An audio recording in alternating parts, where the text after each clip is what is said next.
Hello dear student. Network administration and security के इस lecture notes में आपका स्वागत है। आज हम बात करेंगे यूनिट सेकेंड में फाइल सिस्टम के बारे में, जिसमें हम पढ़ेंगे FAT32, NTFS और EXFAT। सबसे पहले फाइल सिस्टम क्या होता है और हमें किस फाइल सिस्टम पे वर्क करना चाहिए, ये सारी बातें हम आज इस वीडियो में थ्योरेटिकली जानेंगे और हम इसके प्रैक्टिकली वीडियो को भी हम आपको सेंड करेंगे। तो फर्स्ट ऑफ ऑल हम जानते हैं कि फाइल सिस्टम क्या होता है। फाइल सिस्टम हमारे कंप्यूटर के अंदर डेटा को ऑर्गेनाइज करने का एक तरीका होता है। मीन्स हमारे कंप्यूटर के अंदर डेटा को ऑर्गेनाइज करने का एक तरीका होता है। अब डेटा को ऑर्गेनाइज किस लिए करेंगे? आप इसलिए जो हमारे स्टोरेज डिवाइस होते हैं जैसे SSD, pen drive, USB, flash drive, जो भी स्टोरेज डिवाइस हैं, इनके अंदर डेटा को अरेंज करना होता है। करना होता है। अब हमारा जो सारा डेटा होता है, जो ऑर्गेनाइज होता है, वो डेटा के एक ब्लॉक्स में होता है। जो हमारा ऑर्गेनाइज डेटा होता है वो डेटा एक ब्लॉक्स में होता है, जिन्हें हम क्लस्टर कहते हैं। ठीक है। अब उनके अंदर डेटा को ऑर्गेनाइज कैसे करना है, अरेंज कैसे करना है, डेटा को कहाँ पे राइट करना है, उसकी इंडेक्सिंग कैसे करनी है, ये सब डिसाइड करने का कार्य हमारा फाइल सिस्टम करता है। ठीक है। मीन्स आप कह सकते हैं कि हमारे जो हमारा डेटा होता है किसी स्टोर डिवाइस SSD में, या इसमें जो इंफॉर्मेशन होती है स्टोर होती है, अब उस इंफॉर्मेशन को ऑर्गेनाइज करने या कह सकते हैं उसको अरेंज करने का काम हमारा फाइल सिस्टम करता है। ठीक है। फाइल सिस्टम एक प्रोसेस है जिसमें हम डेटा को स्टोर करते हैं। यहाँ पे हमने क्लियर लिखा हुआ है कि फाइल सिस्टम एक प्रोसेस होता है, एक मेथड होता है जिसमें हम किसी डेटा को स्टोर करते हैं। ठीक है। अब बेसिकली उस तरीके से देखा जाए कि PC में हम operating system Microsoft Windows, Mac OS, Linux use करते हैं। तो अब यहाँ पे देखते हैं कि जैसे कुछ विंडोज़ ऑपरेटिंग सिस्टम है, इसमें कौन कौन से फाइल सिस्टम यूज़ होते हैं। जैसे इसमें फैट में 1632, NTFS, NNTFS ये है। ठीक है। लाइनक्स जो हमारा है, लाइनक्स में ext4321 ये है। उसके बाद EFI है और SWF है। ठीक है। ये इसमें फाइल सिस्टम है।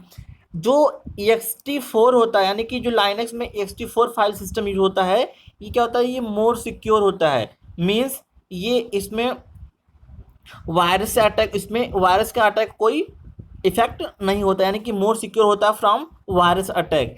इसमें जो फाइल और इंफॉर्मेशन होती है, इसमें फाइल और इंफॉर्मेशन का कोई लॉस नहीं होता है। ठीक है।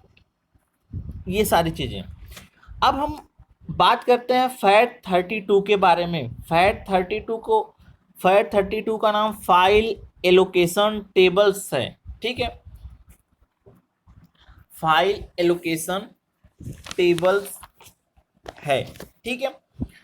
ये क्या है, एक टाइप का क्या है, फाइल सिस्टम है। फाइल सिस्टम ये क्या है, इसके कुछ पॉइंट से जान लेते हैं। ये क्या है, लेस सिक्योर है। मतलब इसमें सिक्योरिटी कम होती है और ये स्लो होता है। स्लो मीन्स ये कम, यानी कि कह सकते हैं कि मिनिमम बीट को कवर करता है, यानी कि ये स्लो होता है। ठीक है।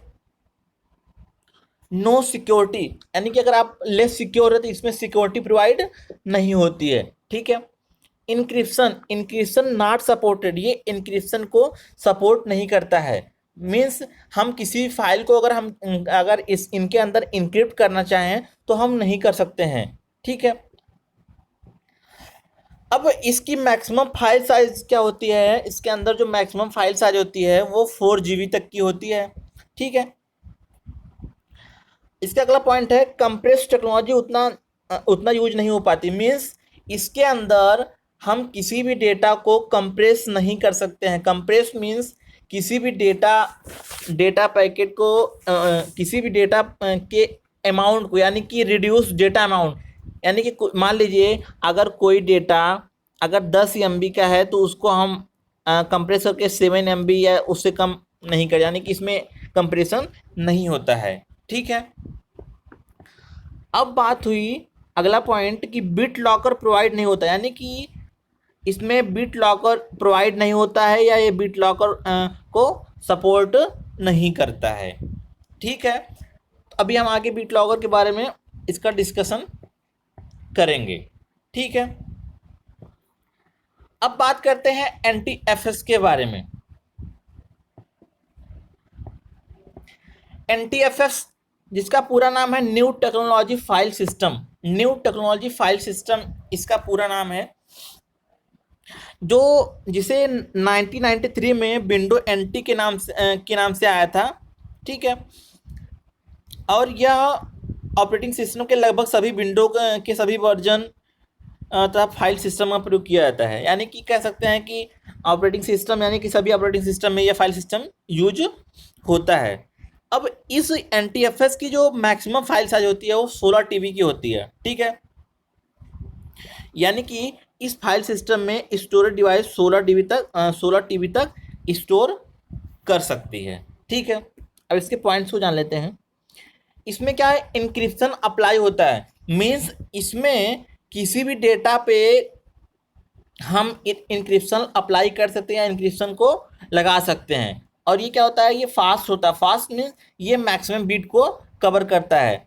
अगर हमें अपने पेन ड्राइव वगैरह को या अपने कंप्यूटर के ड्राइव को अगर हमें फॉर्मेट वगैरह भी करना है तो हम NTFS से करना चाहिए। ठीक है, क्या ये लेस वायरस अटैक, यानी कि इसमें वायरस अटैक कम होता है। ठीक है, कंप्रेशन मीन्स ये क्या है, कंप्रेशन को सपोर्ट करता है। मैंने बताया कि अगर कोई डेटा 10 MB का है तो कंप्रेशन के थ्रू हम उसको 7 MB या उससे कम MB में कंप्रेस कर सकते हैं, क्योंकि ये कंप्रेशन को सपोर्ट करता है। ठीक है, अगला पॉइंट है ऑटो डिफ्रैगमेंटेशन प्रोवाइड, मीन्स ये अपने अंदर उसके अंदर जो फाइल होती है वो ऑटोमेटिकली फाइल को मैनेज करता है या अरेंज करता है NTFS। ठीक है, बिट लॉकर की फैसिलिटी होती है, यानी कि ये बिट लॉकर को प्रोवाइड करता है।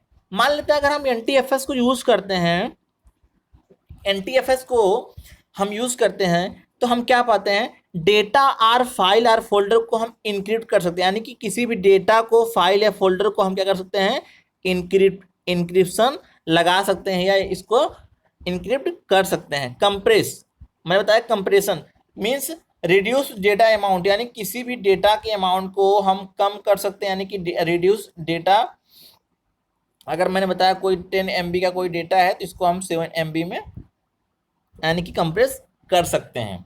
ठीक है, बिट लॉकर की बात आई, इसमें हम बिट लॉकर मतलब हम इसमें इंक्रिप्शन को अप्लाई कर सकते हैं, साथ ही साथ हम अपने ड्राइव पे, अपने डिस्क पे, अपने USB कोई USB ड्राइव है और SSD पर हम अपने पासवर्ड भी लगा सकते हैं। ठीक है, जिससे कोई पर्सन उसे एक तरीके से एक्सेस ना कर सके। ठीक है, तो ये हुआ NTFS के बारे में, ये हुई बात NTFS के बारे में। अगला है एक्सफैट, यानी कि एक्सटेंडेड फाइल एलोकेट टेबल। ये क्या था, एक्सटेंडेड फाइल एलोकेटेड टेबल, ये क्या है, 2006 में डेवलप किया गया था। इस फाइल की सबसे बड़ी एडवांटेज यह है कि ये फाइल सिस्टम 4 GB से ज़्यादा साइज वाले फाइल को स्टोर कर सकता है, जो कि आप FAT32 में ये नहीं था। ठीक है, इस फाइल सिस्टम के अंदर 128 TB तक की फाइल को स्टोर कर सकते हैं। ठीक है, अब इस फाइल सिस्टम में सबसे ज़्यादा फ्लैश ड्राइव स्टोरेज में स्टोर किया था, मीन्स इस यानी कि एक्सफैट का यूज सबसे ज़्यादा रिमूवेबल डिवाइस, मीन्स कोई मेमोरी है, मेमोरी हमारे 16 GB की है, 32 GB, 64, 34, जिसका मतलब हाई स्टोरेज होता है, उसके लिए एक्सफैट का यूज होता है। हमारी जो मेमोरी होती है उसका जो डिफ़ॉल्ट फाइल सिस्टम होता है वो एक्सफाइट होता है। ठीक है। अब जो एक्सफाइट होता है इसका यूज फाइल शेयर और पार्टीशन साइज में यूज होता है, यानी कि इसका यूज हम फाइल साइज और फाइल शेयर और पार्टीशन साइज में यूज करते हैं। ठीक है। ये कह सकते हैं कि रिमूवल मीडिया के लिए सूटेबल है। ठीक है, रिमूवल मीडिया के लिए सूटेबल है, मीन्स आप कह सकते हैं इसका यूज फ्लैश ड्राइव में ज़्यादा यूज होता है। ठीक है, या कह सकते हैं जिनका स्टोरेज हाई होता है उनमें यूज होता है। मेमोरी कार्ड जो होता है उसका डिफ़ॉल्ट फाइल सिस्टम में क्या होता है, एक्सपायर्ड होता है। ठीक है। बाकी मैंने इस वीडियो के माध्यम से आपको इसको समझाने की कोशिश की। बाकी आपको अगर नोट डाउन करना होगा तो मैं आपको नोट्स पीडीएफ के माध्यम से प्रोवाइड कर दूंगा। आप उस नोट से आप पहले इसको समझ लें, चीज़ों को समझ लें, उसके बाद मेरे नोट्स से आप अपने कॉपी में नोट डाउन कर लेंगे। ठीक है। बाकी हम उम्मीद करते हैं कि मेरे द्वारा बताई गई चीज़ें आपको समझ आती होंगी। अगर आपको समझने में कोई प्रॉब्लम होती है तो आप मुझे कॉल या पर्सनल मैसेज कर सकते हैं। तो थैंक यू फॉर वॉचिंग।